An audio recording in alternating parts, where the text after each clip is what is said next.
Good morning. So, sasabihin ko sana, welcome to Lifeway Church. Ako nga pala ang bisita.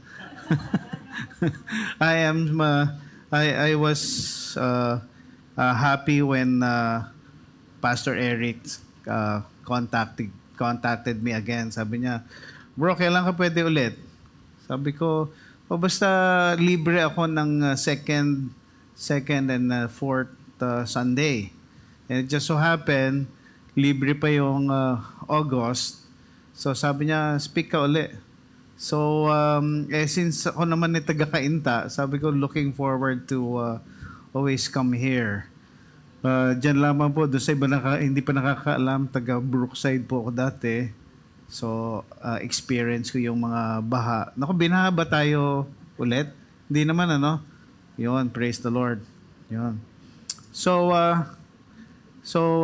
today I'd like to share with you my version of the passage in Colossians chapter 2, specifically in verse 6 and 7. It is actually part of a series that I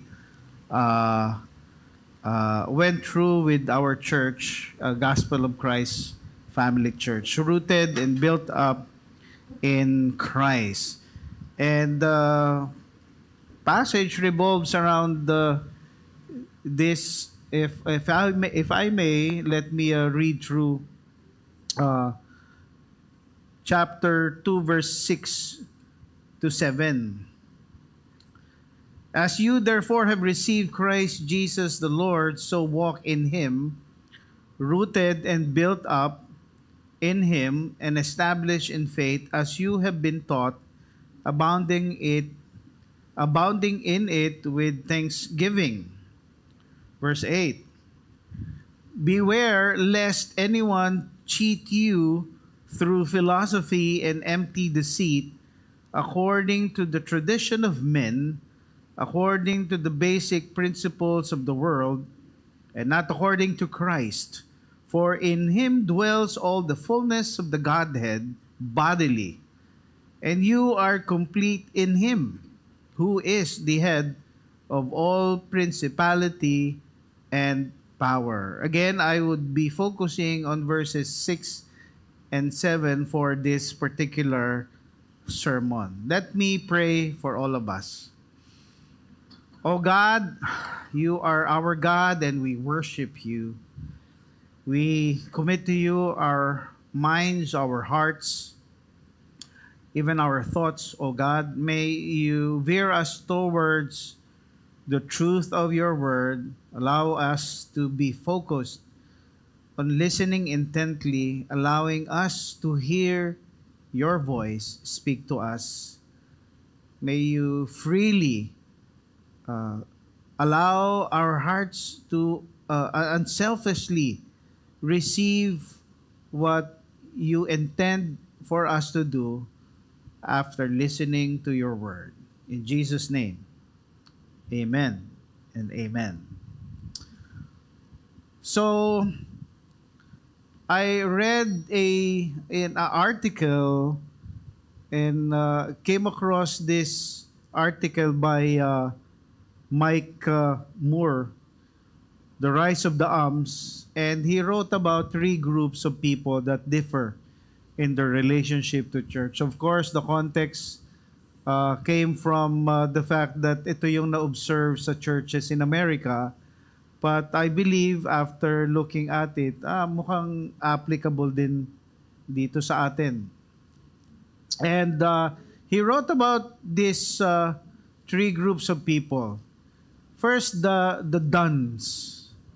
The duns are actually committed Christians who have consciously quit attending church. Sila po yung nagsasabi na Christian naman sila. But they are the ones saying, I'm done with church. Parang ayoko na. Marami silang nakita na experience, then ang sinabi na nila, I'm done with church.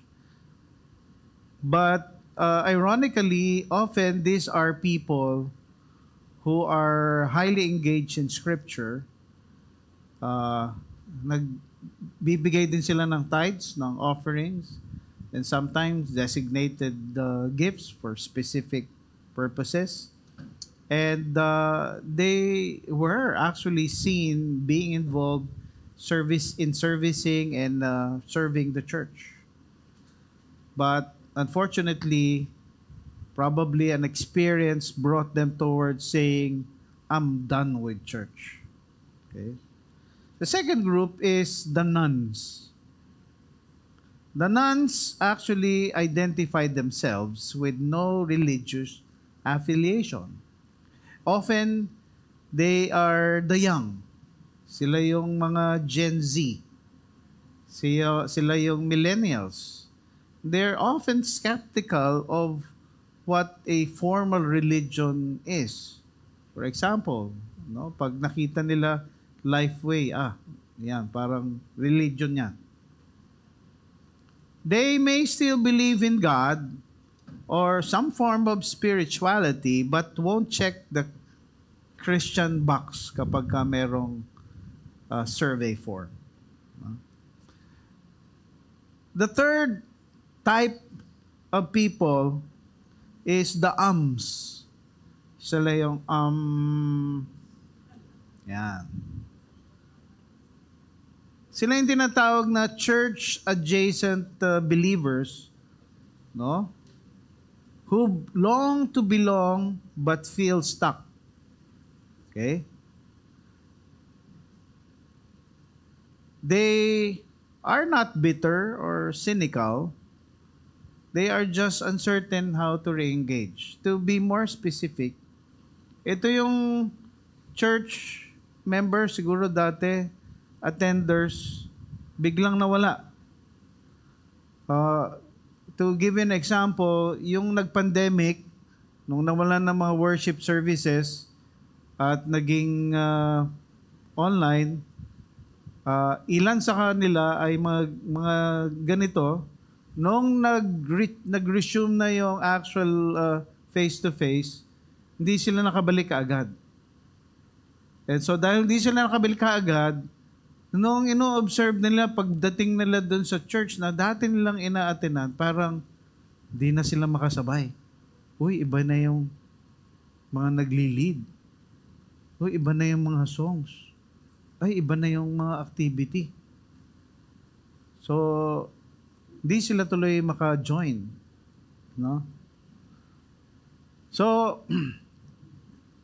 there are common subtypes for this. The first is the disoriented. Sila yung naka-experience ng life upheavals like new parenting, job changes, that disrupted their rhythms. Merong tinatawag na nalilate. Demotivated. Sila yung disillusion, no?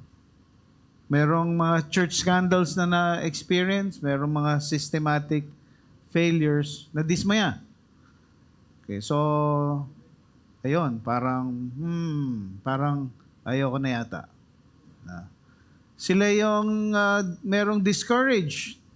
They were worn down by collective grief or loss or mental health struggles. Lalo na nitong pandemic. Daming ganito. And then, merong tinatawag na disembodied. They couldn't plug in to digital worship and haven't returned in person. No? Now, sabi ni Mike Moore, understanding these distinctions helps churches tailor outreach, whether reclaiming the non-affiliated, welcoming back the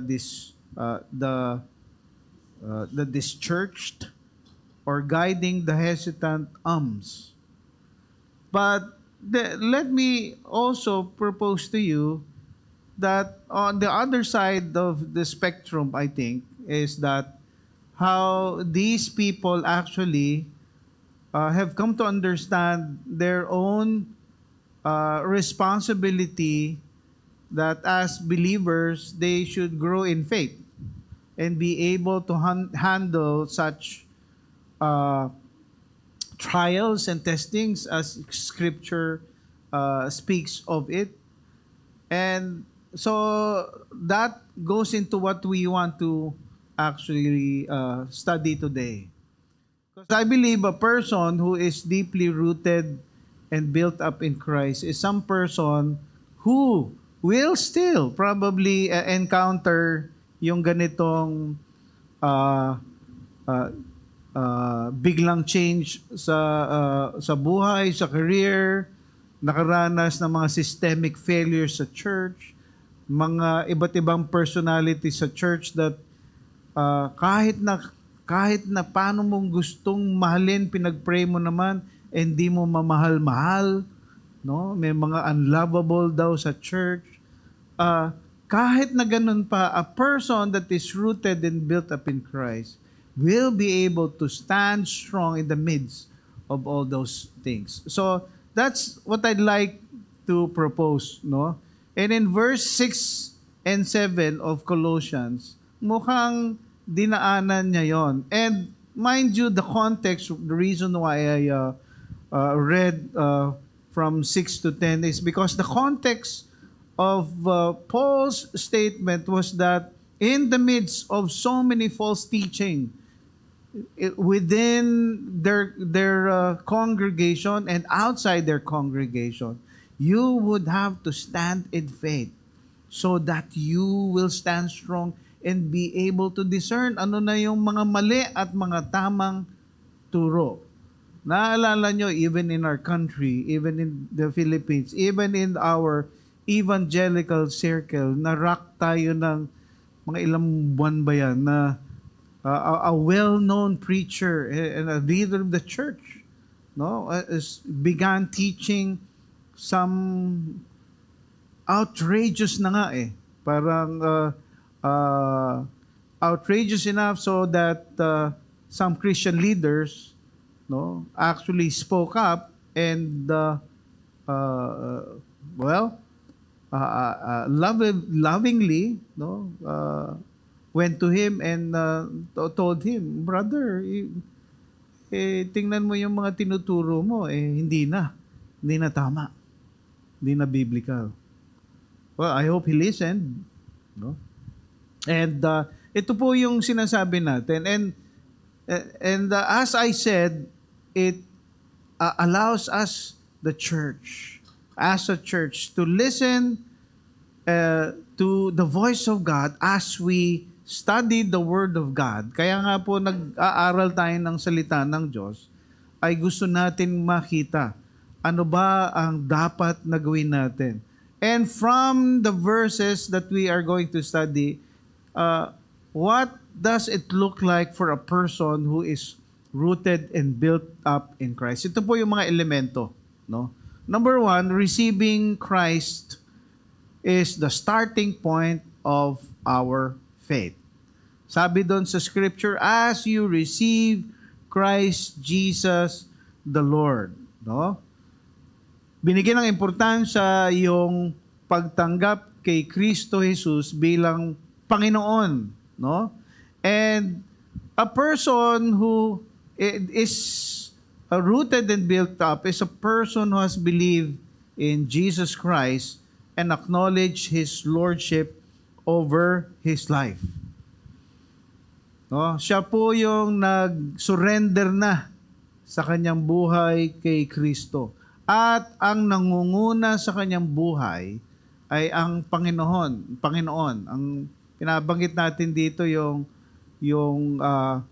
term na Lord, no? It is the person who has received Christ has surrendered the lordship of his life to Christ fully, no? And it is also emphasized, no, as you receive Christ Jesus the Lord, the decision to receive Christ must be personal and emphasizes surrender. Ako po ay nakakilala sa Panginoon nung ako po ay nasa high school in probably 1981 or 1982 when at church, no, I was already attending church back then, And somebody shared the gospel to me and allowed me to see that it was through a personal relationship with Jesus Christ that I am saved. And many years later, when I was being discipled, doon na-emphasize yung surrender of every part of your life, your thinking, your speaking, your thought life, the direction that you want to take, yung career mo. Later on, I understood that when I was in college already. And in college, doon din because of that, the surrender actually uh, escalated or nag-mature towards surrendering my whole life towards the direction that I want to take. And then so I actually surrendered my life to full-time ministry after graduating in college. Actually, frankly, I wanted to become a doctor, but at one point when I helped somebody in the emergency room na kailangan siyang tahiin at nakita ko yung kanyang dapat tahiin nung nakita ko siya na paupo na lang ako, and that's when I realized hindi pala ako pwedeng doktor dahil hihimatayin ako. Hihimatayin ako. Nakita ko yung kailangang tahiin. So sabi ko, hindi na ako magdo-doktor, magsiserve na lang ako sa iyo, Lord.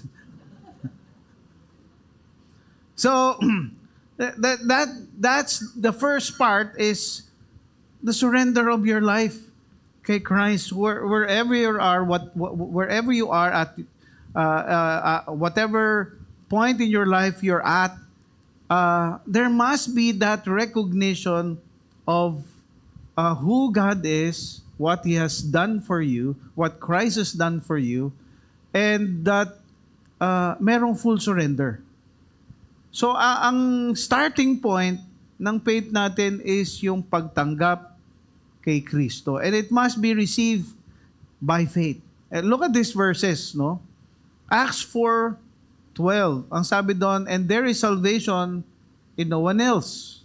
For there is no other name under heaven given among men by which we must be saved.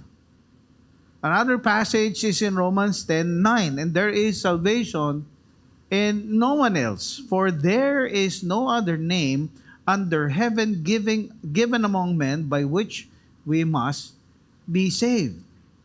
Another passage in Ephesians 2:8 and 9.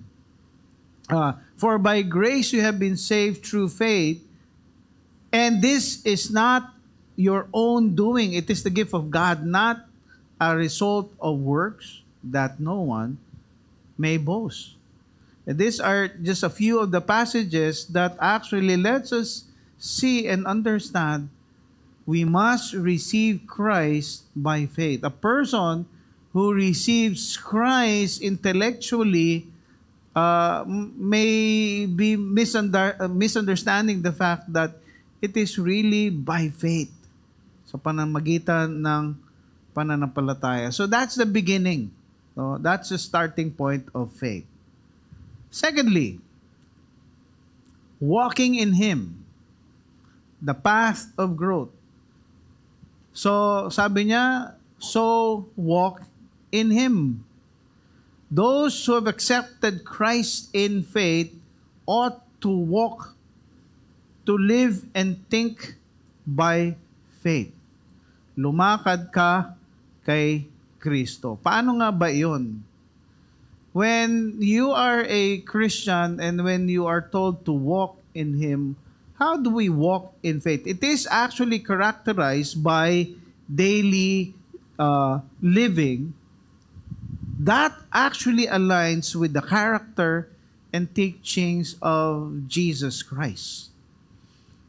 When you read what Jesus Christ or how Jesus walked this earth, no, the whole 33 years of His life, you would be given an idea. It is not a walk through the park. Ika nga. Walking with Jesus means just, having to go from one town to another, preaching the gospel and preaching to the poor, preaching to the unlovable, no? To the most, kumbaga, parang forgotten sector of society, and you wouldn't, imagine yourself be doing that, no? Going to the slums, to the squatter area, to the area na parang sa isip mo, ang baho-baho naman dito, bakit dito ako mag-share ng gospel? But if you think about it, in the context of Jesus' ministry, that was where he actually spent time. He sat with the prostitutes. He sat with known, kumbaga, outcasts. No? And he spoke boldly. He spoke about and lived the word of God. He spoke about, kumbaga, he quoted directly from the Torah, the Old Testament. And that was very familiar with the Jews of their times. And so, living that aligns with the character of and the teachings of Jesus Christ. If you're asked, are you living, no, the kind of life that aligns with the character and teachings of Jesus? How would you actually evaluate if are you able to really walk in Him? No. Some scriptures, actually, Paul actually talked about this in Colossians chapter 1, verse 10. No? Anong sabi niya doon? So as to walk in a manner worthy of the Lord, fully pleasing to Him, bearing fruit in every good work, and increasing in the knowledge of God. How do you discern that? Walk in a manner worthy of the Lord, fully pleasing to Him, bearing fruit in every good work. Imagine niyo yung isang punong kahoy, a fruit-bearing tree that actually, after it has matured for a time, di naman yan kaagad magbe-bear ng fruit, but if it has reached its maturity enough to be able to bear fruit, anong nangyayari? 'Di ba parang inaabangan mo na lang siya na maghinog ang bunga at saka mo siya pipitasin. Doon sa aming property sa Batangas, merong nakatayo sa gitna mismo na santol na ano ba yun? Bangkok, ano? Di ba yung Bangkok, ang lalaki niya. Tapos there are several cocoa trees. And then I think dalawang Indian mango na trees. Tapos yun, yung sa Batangas, yung paho. Alam niyo ba yun? Yung paho, it's a type of mango na ganyan lang kaliliit. No? Pagka lumaki. At yun ay pinipitas namin na ganon at hinihiwang maliliit at yun ay hinahalo sa itlog na maalat na merong sibuyas at kamatis. At yun ang sausawan namin sa... Hindi, walang bagoong. Yung sa sinaing na tulingan. Parang naglalaway na ako. Kakapaglaway.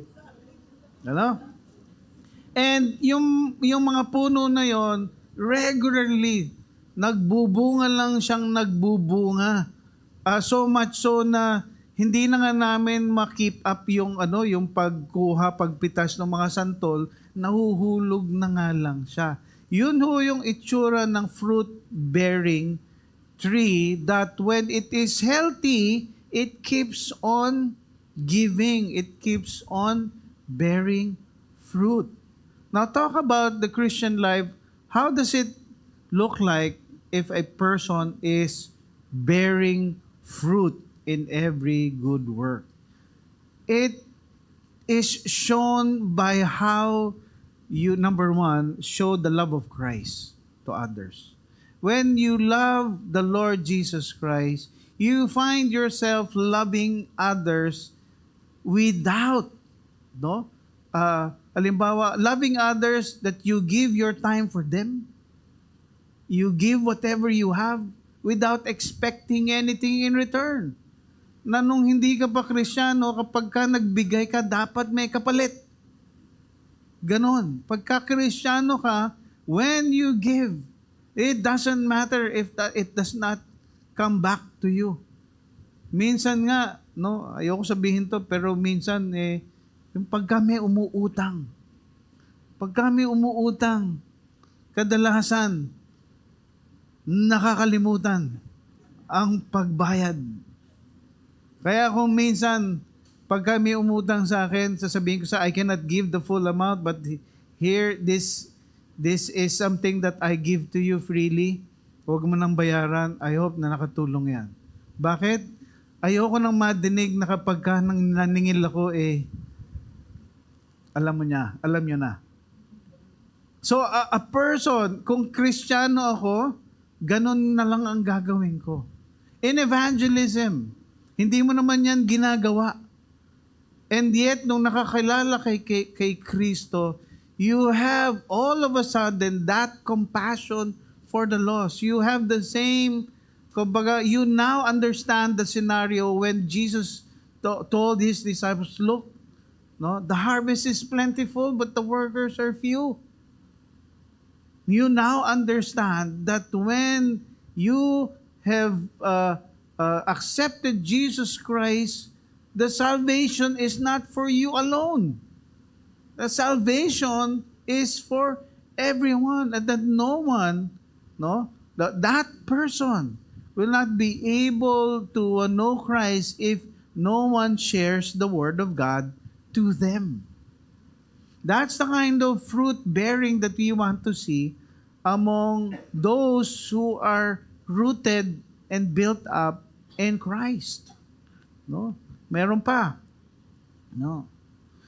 1 John 2:6, whoever says he abides in him ought to walk in the same way in which he walked. How did Jesus walk? No?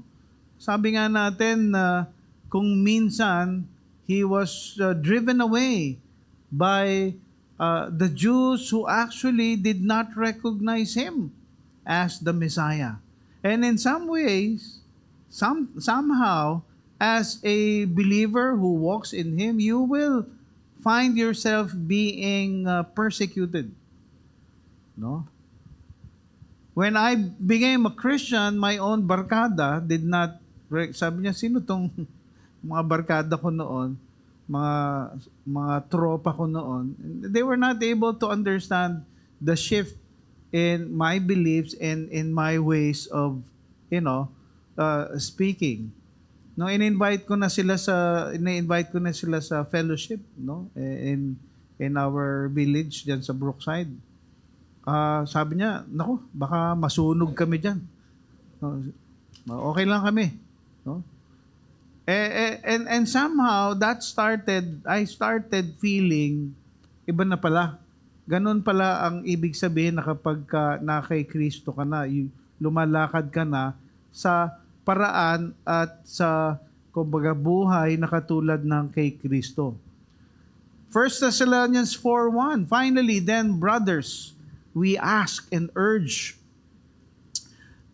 you in the Lord Jesus that as you receive from us how you ought to walk and to please God, just as you are doing, that you do so more and more. What helped me to be rooted and built up was that there were people around me at church who actually exemplified the kind of example that I wanted to follow, to imitate, no? They've imbibed yung sinasabi ni Paul na kumbaga follow me as I follow Christ.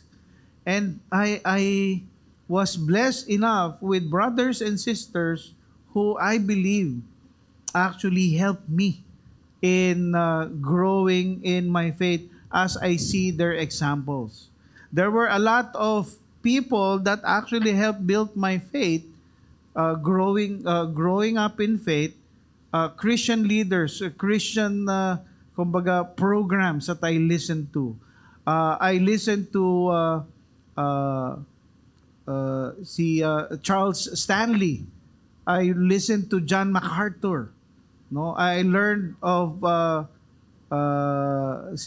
there was this another author that I was able to meet personally, si Dr. Bill Bright, no, the founder of Campus Crusade for Christ. And I was so thrilled that after I trained under Campus Crusade, that after graduation, or the graduation itself, we learned that he was coming over to be our guest speaker. No, I was so kumbaga blessed to hear him speak.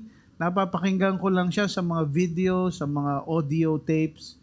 And lo and behold, in 1989, he was our guest speaker.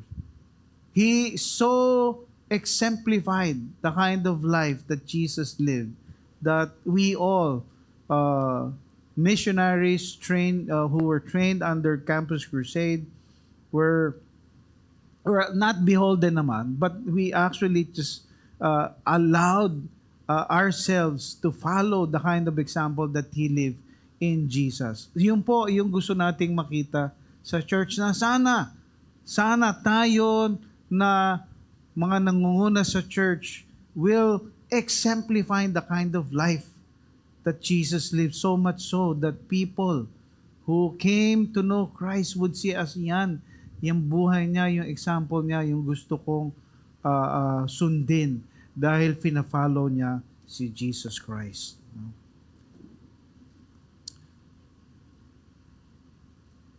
Other two verses, therefore be imitators of God as beloved children. Walk in love as Christ loved us and gave himself up for a fragrant offering and sacrifice to God. Ephesians 5:1 and 2. I have been, and this verse I love, I have been crucified with Christ. It is no longer I who live, but Christ who lives in me. And the life I live in the flesh, I live in the body. I live in faith by the Son of God, who loves me and gave himself up for me. Last, only let your manner of life be worthy of the gospel of Christ, so that whether I come and see you or am absent, I may hear of you, that you are standing firm in one spirit, with one mind, striving side by side for the gospel, or for the faith of the gospel. And it seems to me, binigyan niya ng emphasis yung standing firm in one spirit. No, whether sabi niya, whether when I come and see you or am absent, that you are standing firm in one spirit. Napaka sarap ng pakiramdam na kung ikaw ay nag-aalaga ng mga disciples mo o ng iyong growth group, nananatili sila kahit wala ka. Kahit na umalis ka na, iniwan mo na sila, iba na nagli-lead, ay lumalago sila. I was able to have that opportunity to disciple a few men in Saudi Arabia when I worked there. That after leaving them, no, I actually naghanap ako ng magpapatuloy na mag-disciple sa kanila. Lo and behold, after 2 years, I received a call. Binabalita sa akin that 2 of my disciples, main disciples, have started a church that is growing and thriving in Saudi Arabia. At around that time na talagang medyo delikado pa, underground church doon. Pero lumalago sila. Alam niyo ba, kung minsan mas gusto ko pa na Yung bang nagsisimba ka na parang you're in danger of being raided. Kasi ang sisigasig ng mga pananampalataya, ang gaganda ng mga prayer nila. Bakit? Sabi ko, bakit hindi ganito yung nararamdaman ko nung bumalik ako from Saudi Arabia, nung bating ako dito? Ba't hindi ganon yung nararamdaman ko dito sa mga church ito? Bakit? Kasi parang masyadong naging complacent. Kasi wala namang nagper-persecute, walang magre-raid, walang magpapapuli sa'yo. Ganon yung naramdaman ko nung bumalik ako dito. And I assure you, those that actually lived by faith during the time na nung mahigpit pa, kasi ngayon hindi masyado mahigpit eh. No? Nung mahigpit pa, talagang ang sisigasig nila. No? Pupunta yan sa mga lugar, sa mga barracks, doon sa mga offices ng mga trabahador nila. Sasabihin nila, Friday bukas. Yung Friday, weekend na yun eh. Friday, may worship service, sama kayo. Worship service talaga. Sabihin na, worship service, sama kayo. Sumasama. And we share the word of God with them and disciple them. At yun yung mga nagpapatuloy doon. I sincerely hope, no? Huwag nating ipagkait yung ating pagnanais na makakilala ang mga tao sa Panginoon. In whatever community you are in. No? Next. Being rooted and built up means yung depth and strength in faith. No? What does it mean to be rooted? Ang ibig po sabihin, like a tree or plant whose roots form the strength and basis for life. No? Pag sinabi naman pong built up, a building metaphor that speaks of a building that is constructed by the power of Christ. Both actually suggest continual spiritual construction, growing in character and service. If you think about it, if you read through the way Paul wrote this phrase, rooted and built up in Him, continual siya. Ibig sabihin, hindi siya tumitigil at one point na kapag sobrang maugat na, okay na. No? And I'm finding this very true in my own life, that as I progress both in age and sana, pati spiritually, nagpo-progress ako, I find it, I'm concluding that as I read Scripture, the more I read Scripture, the more I realize that I know little of the Scripture. Lord, ang dami-dami pa pala na revelation. Lord, nabasa ko na to dati, bakit ngayon iba na naman, bago na naman, may bagong insights na naman. And I find myself sometimes just waiting. Lord, give me more. Gusto ko pa. Ang dami pa pala. Lord, turuan mo po ako. Lord, ayusin mo pa ang buhay ko. Hindi pa pala ayos. Akala ko okay na ako. No? Ang dami pa palang kailangan ayusin sa buhay ko. Lord, totoo ka? No? Lord, sigurado ka? Gagamitin mo pa ako? As I read your word, I see myself and I find myself so insufficient. And yet, the word of God brings you towards a realization, kaya nga kailangan mo ako. Kaya nga kailangan mong magbasa ng salita ng Diyos. Kailangan nga magpasakop ka pa. Kailangan nga isuko mo pa yan. Yun yung ibig palang sabihin ng being rooted and built up. Binubuo, hinuhubog, no? Inaayos, inaalis, kaya pala ginamit yung parang you are being molded like a clay pot na minomold, and sometimes kailangang yupiin uli at i-reshape ka uli. Ganun pala yun. Kasama pala yun sa proseso ng being rooted and built up. In application, when you are rooted, that means you are being firmly rooted, grounded in the Word of God, which gives you strength in your walk and faith. When you are built up with the strong foundation of your faith, which is the Word of God.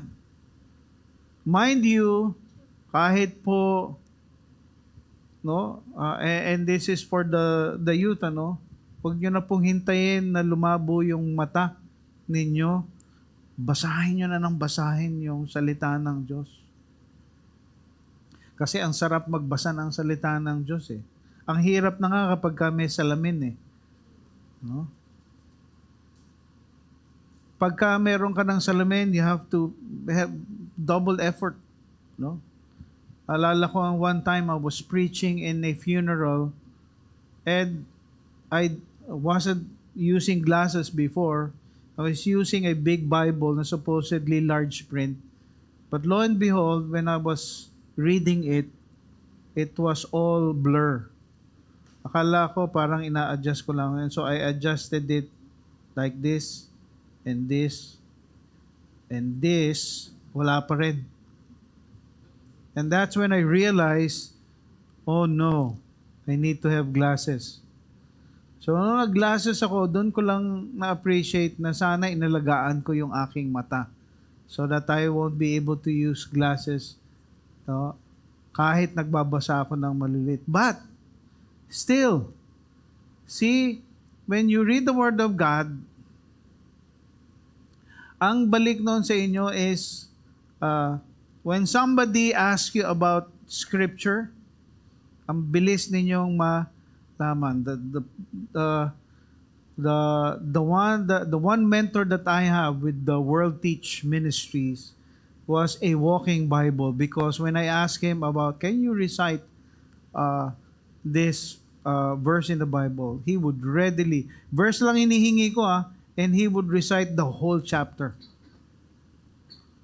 Senator Manny Pacquiao, when he was our guest speaker on the anniversary of the Translators Association of the Philippines, was telling of the story about his bout with sino nga yun? Si Torman ba yun? Yung napabagsak niya?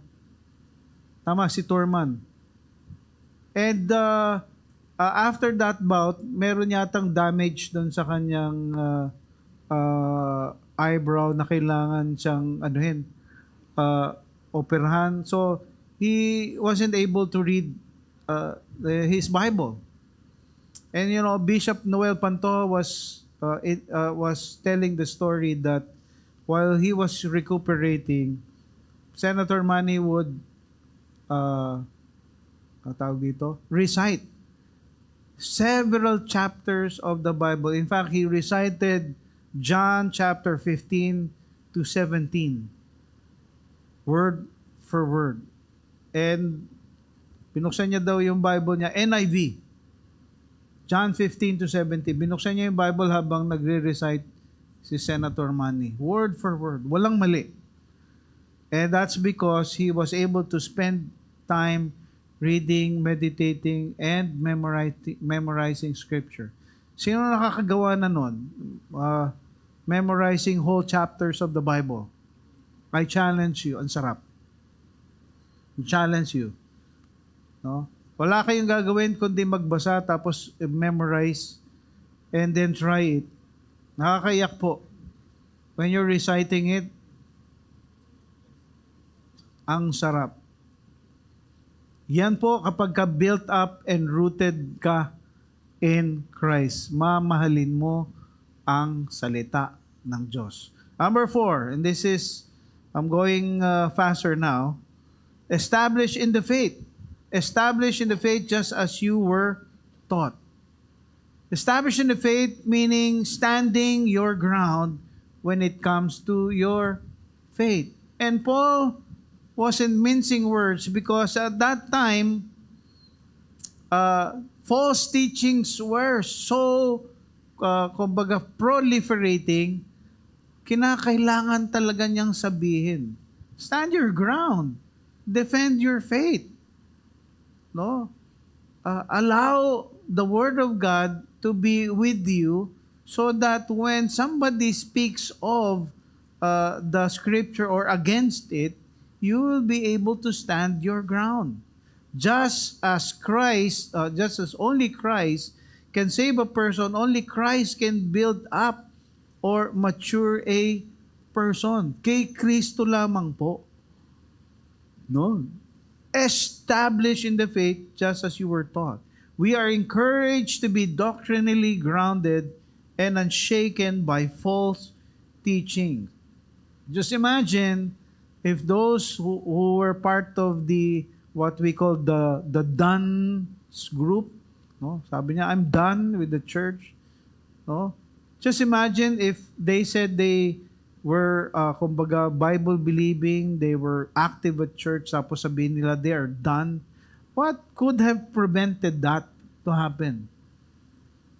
Ah, parang unang pumasok sa isipin ko, sila ba ay kumbaga parang masyado naman yata nag-focus on what they know and how, but na kalimutan nilang pagtibayin yung part that how they should live the Word of God. Hindi ko alam.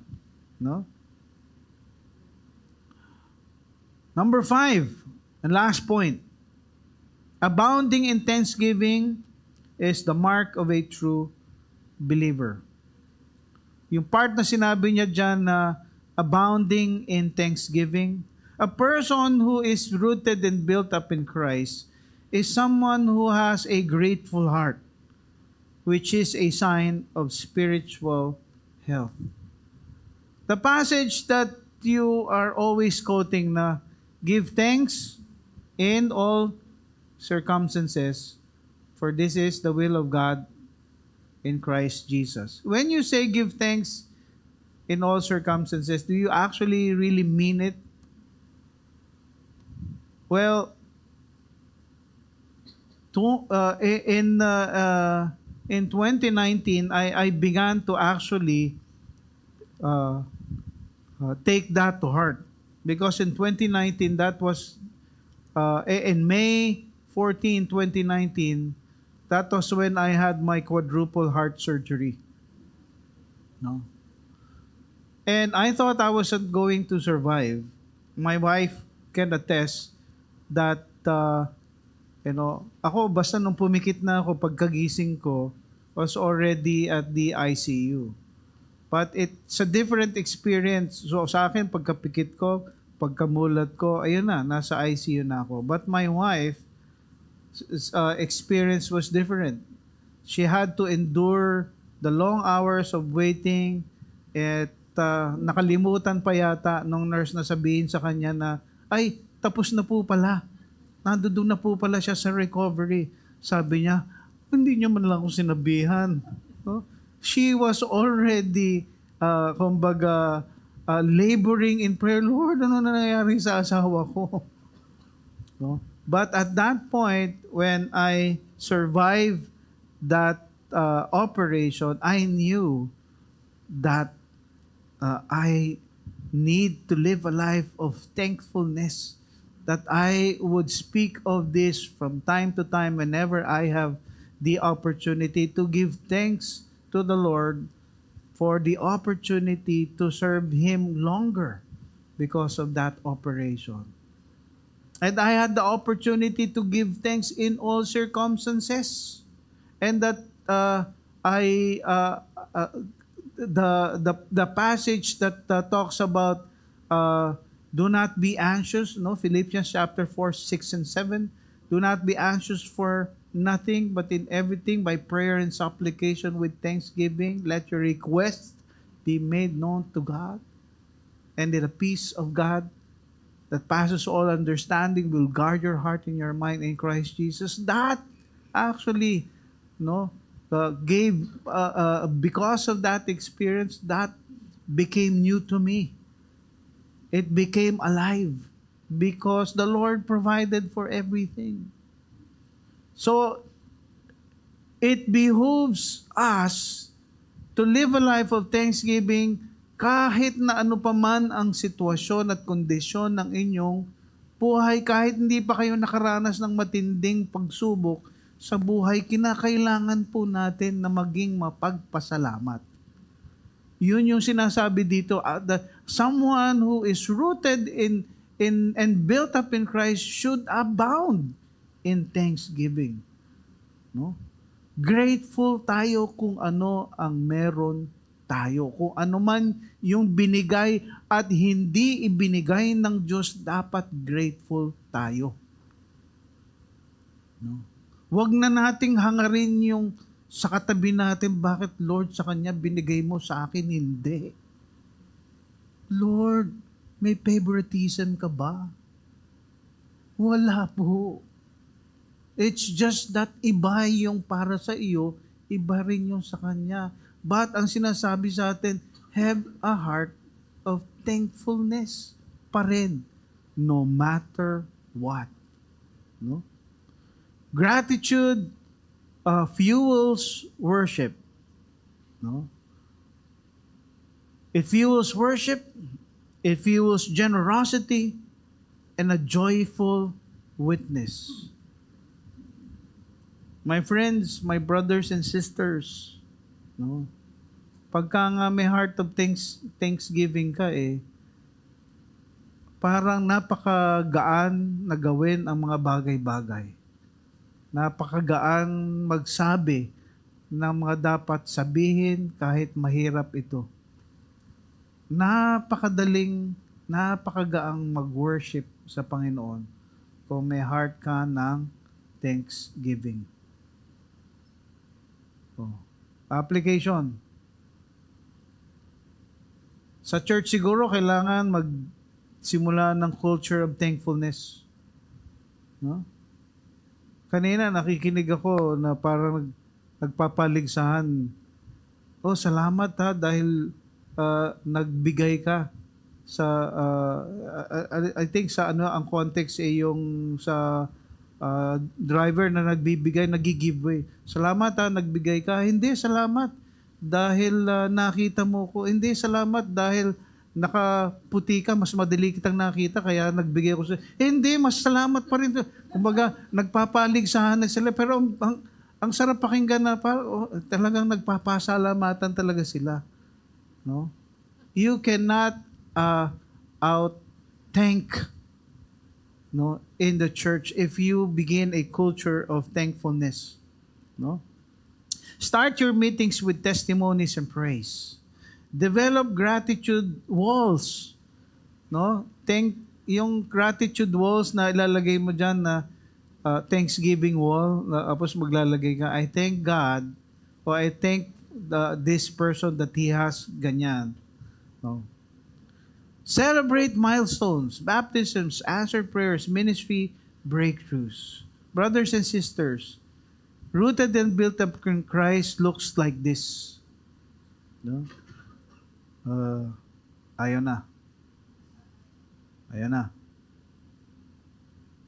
Yan. Receiving Christ, walking in Him, being rooted, established in the faith, abounding in thanksgiving. In conclusion, to be rooted and built up in Christ, we must,